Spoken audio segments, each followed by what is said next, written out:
Hi, my name is Avery, and like most, my journey began with a love of video games.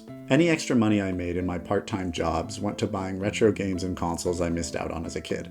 Game Boy Advance, GameCube, really anything I could get my hands on. Intention wasn't something I considered. Collecting felt natural, almost addictive, and that impulse was absolutely inherited. My grandfather actually embodies the classic idea of the collector pretty perfectly. Throughout his life, he amassed collections of coins, fine art, antique hood ornaments, Inuit sculptures. He died before I was born, but his presence lingers in the form of objects scattered throughout my family's home. As a kid, these things fascinated me, but I didn't fully understand them. Now, I do. He collected because he loved the chase, the completion, the satisfaction of having, and then his collection sat there, untouched, gathering dust. He had spent a lifetime acquiring things, only for them to become just that. Things. Over time, I realized I wanted something more. I didn't want to be a collector in name only, someone who stacked boxes on a shelf without purpose. Every game I bought, I played. Not everything had to be a masterpiece, of course. Sometimes I bought things just because they intrigued me. A $20 Game Boy Advance port of Elf Bowling 1 and 2, a free Flash game? I had to see if they changed anything. They didn't. It sucks. Pokemon Box Ruby and Sapphire? Absurdly expensive and mostly useless? Maybe, but it made completing my Generation 3 Pokédex a lot easier. My focus shifting wasn't a sudden change, more like a slow erosion of what I thought collecting meant to me. Still, there were clear turning points. Studying media history in undergrad gave me a new way to think about games, not just as things to play, but as artifacts with context, history, and impact. I started to look at my collection differently. The NES Black Box set, which I had been slowly acquiring for years, wasn't just a set of games with cool retro box art. It was a foundation that shaped Nintendo's approach to game design, marketing, and the broader revival of the home console industry in the US. That realization led me to my capstone project, an exploration of how those games influenced both the industry and Nintendo's long-term strategy. Researching for that project forced me to look outside of what I knew as a collector. The details I had memorized, cartridge codes, sticker seals, manual typos, had always been things I understood in terms of their monetary value to other collectors. But now they became pieces of a larger puzzle, helping me track release timelines and production decisions. Even then, I needed something concrete, internal documents, marketing strategies, really anything from Nintendo itself. But there was almost nothing.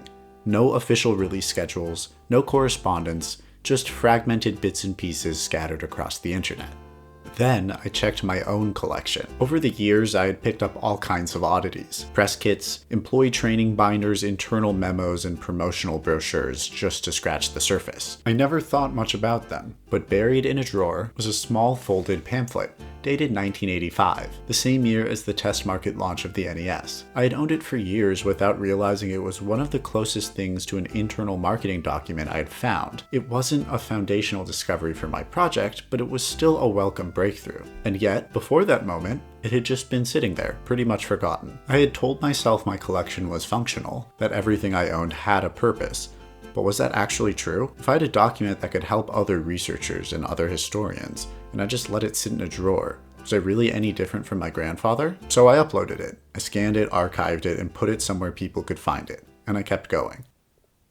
There's a fine line between collecting and preserving. Collecting is often personal, a pursuit of nostalgia, rarity, or completion. Preservation, on the other hand, is about ensuring information isn't lost, that history is documented, and that these objects retain meaning beyond just ownership. The gaming industry has long neglected its own history, leaving much of that responsibility to collectors. But collectors aren't archivists by default. Without a conscious effort to document, share, and contextualize, even the most extensive collection is just a pile of things.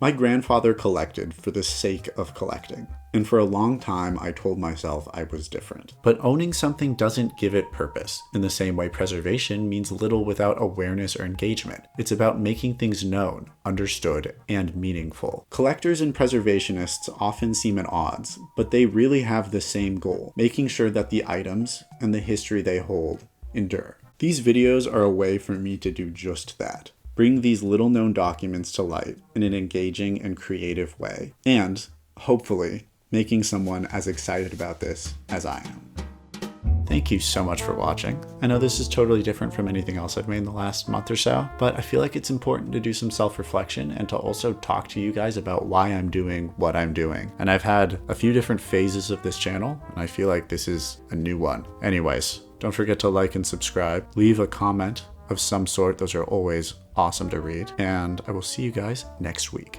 Bye-bye. Hi, my name is Avery Gershbaum, and today I'm going to Shut up, dude.